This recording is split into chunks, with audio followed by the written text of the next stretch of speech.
Hello नमस्कार. आपल्या एका नवीन व्हिडिओमध्ये आपल्या सगळ्या ताईंचं मैत्रिणींचं अगदी मनापासून स्वागत. तर हा पाडव्याच्या आदल्या दिवशीचा व्हिडिओ आहे. तर पाडवा असल्यामुळे माझी आदल्या दिवशीच मी काही तयारी करून ठेवलेली होती, जसं की जे काही तांब्याचे भांडी वगैरे लागत असतात. कुठलाही सण असेल तर तांब्या पितळेची भांडी आपल्याला लागतातच, आणि ती मग स्वच्छ असेल तर लगेचच्या लगेच आपल्याला पटकन पूजेसाठी ती वापरता येतात. म्हणून मग मी आदल्या दिवशीच सगळं क्लीन करून ठेवलं होतं. कारण तांब्या पितळेची भांडी अशी असतात ना की ती किती जरी घासली, किती जरी स्वच्छ ठेवायचं असं म्हटलं ना तरी त्याला 2 ते 3 दिवसामध्ये डाग पडतातच. त्यामुळे मग त्याला सारखंच घासत राहावंच लागतं. तर म्हटलं उद्या मग खूप कामं असतात ना पाडव्याच्या दिवशी, सणाच्या दिवशी. तर मग हे आदल्या दिवशी सगळी बरीचशी तयारी जी काही होईल ती मी करून ठेवली होती. तर इथं मी ना पितांबरीच वापरत असते जर काही अर्जंट असेल, आणि जर माझ्याकडे वेळ असेल तर मग मी सोल्युशन देखील बनवत असते. पण पितांबरीने कसं जास्त तामझाम करायची गरज नाही, म्हणजे फास्टमध्ये आपली भांडी क्लीन होतात. म्हणून मग मी इथे पितांबरी वापरून घेतली, आणि भांडी धुतल्यानंतर लगेचच त्याला पुसून घ्यायची आहे. पुसून घेत असते मी, कारण मग त्यावरती डाग दिसत नाही नसता, मग पाण्याचे डाग लगेचच तांब्याच्या भांड्यांवरती दिसून येतात.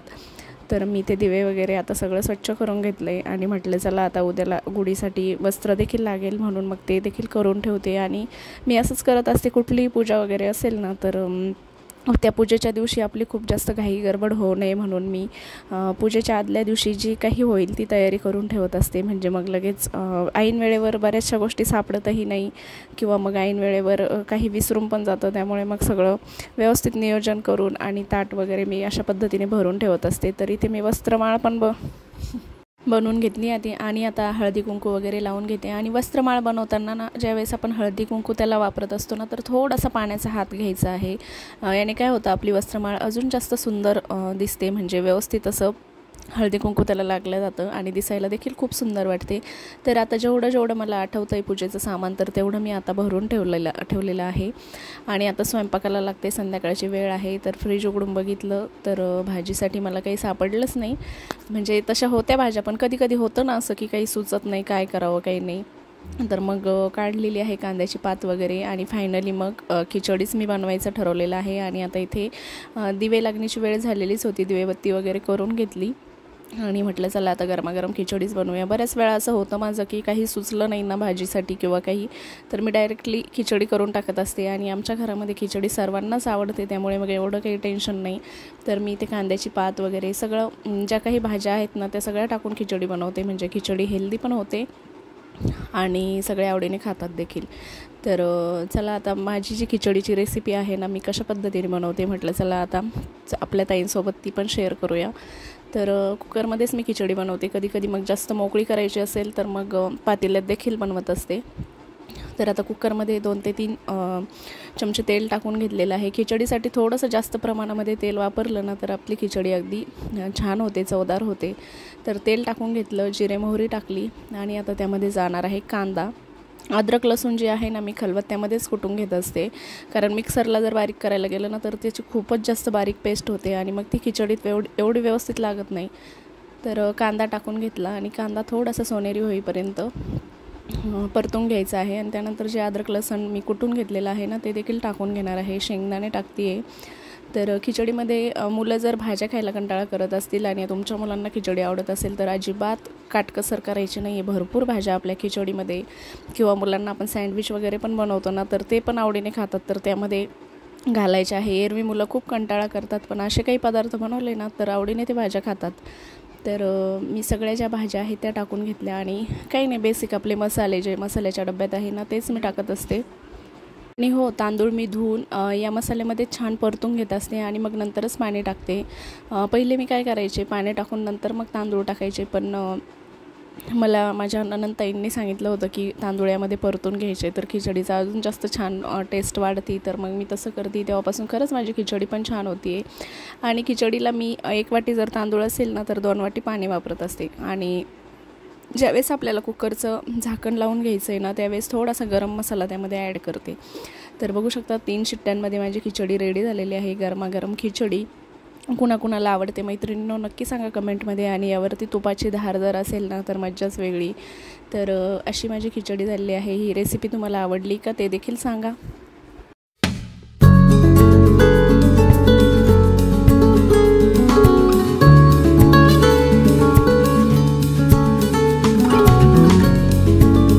चला मैत्रिणींनो, पाडव्याची नवीन सुरुवात आणि नवीन पहाट उगवलेली आहे आणि माझं सगळं काही स्वयंपाक वगैरे सगळं आवरून मी आता रेडी होण्यासाठी आलेली आहे। आणि सणाच्या दिवशी तुम्हाला तर माहीत आहे खूप जास्त घाई गडबड असते, सगळ्याच मैत्रिणींची ताईंची देखील माझ्यासारखीच अशी घाई गडबड होत असेल।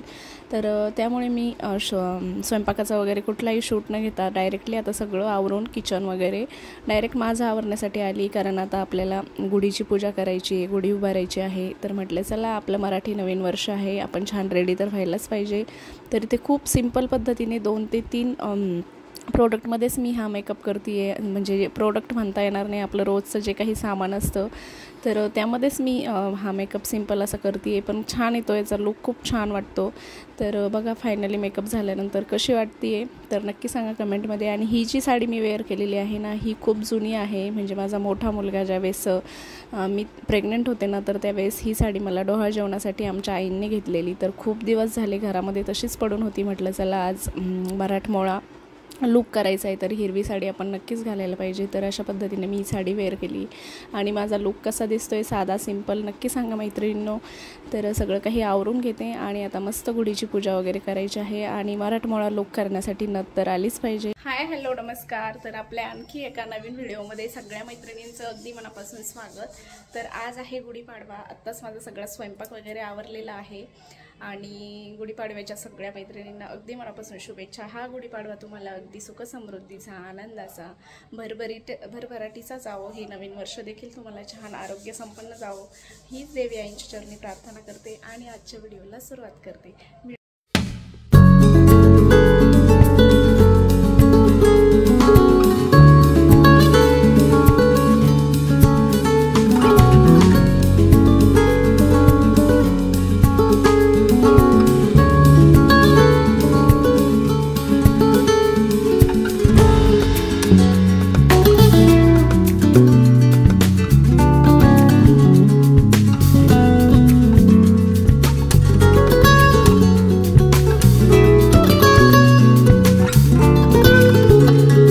चला आता ना गुढी आमच्या आईंनी आणि अण्णांनी म्हणजे उभारून ठेवलेली होती, रांगोळी वगैरे काढायची बाकी होती, तर ती काढून घेते आणि पूजा मी करून घेते।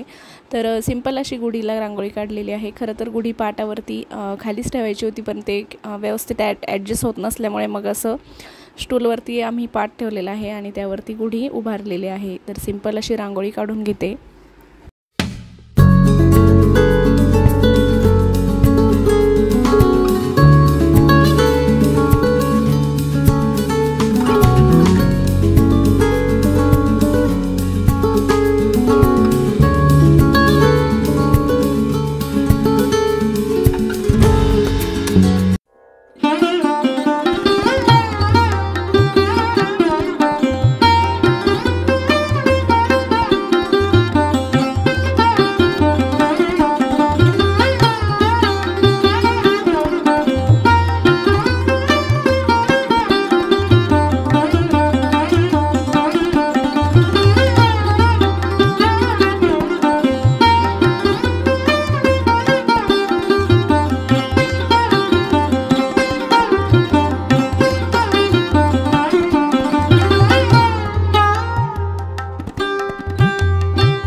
तर गुढीची छान अशी पूजा करून घेतलेली आहे आणि किती छान वाटतं ना, नवीन वर्षाची छान अशी सुरुवात आहे, गुढीपाडवा आहे आणि या वर्षापासून जे काही संकल्प आपले असतील तर ते मैत्रिणींनो जे तुम्ही करणार आहात ना, तर ते पूर्ण होण्यासाठी आपल्याला अतोआत प्रयत्न करायचे आहेत। कारण काय होतं, आपण कुठलेही संकल्प करतो पण ते आपले वर्षभरामध्ये पूर्ण होत नाही आणि मग आपण खूप जास्त नर्वस होतो। त्यासाठी आपल्याला खूप मेहनत, खूप प्रयत्न करायचे आहेत, खूप पुढे जायचं आहे।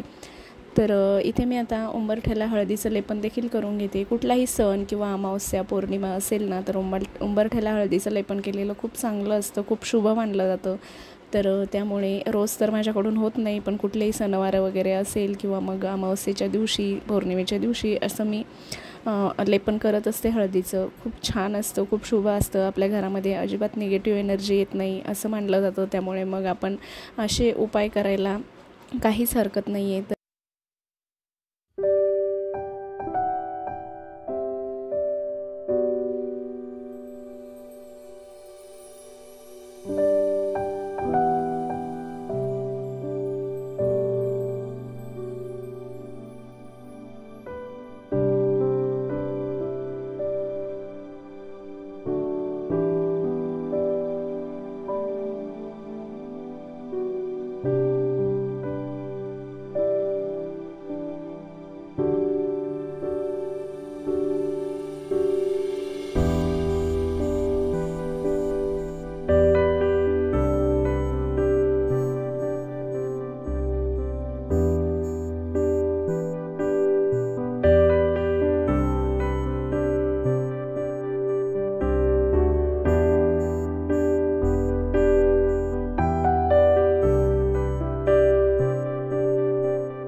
तर गुढीला छान नैवेद्य वगैरे ठेवला, छान पूजा देखील झाली आणि खूप प्रसन्न वाटत आहे।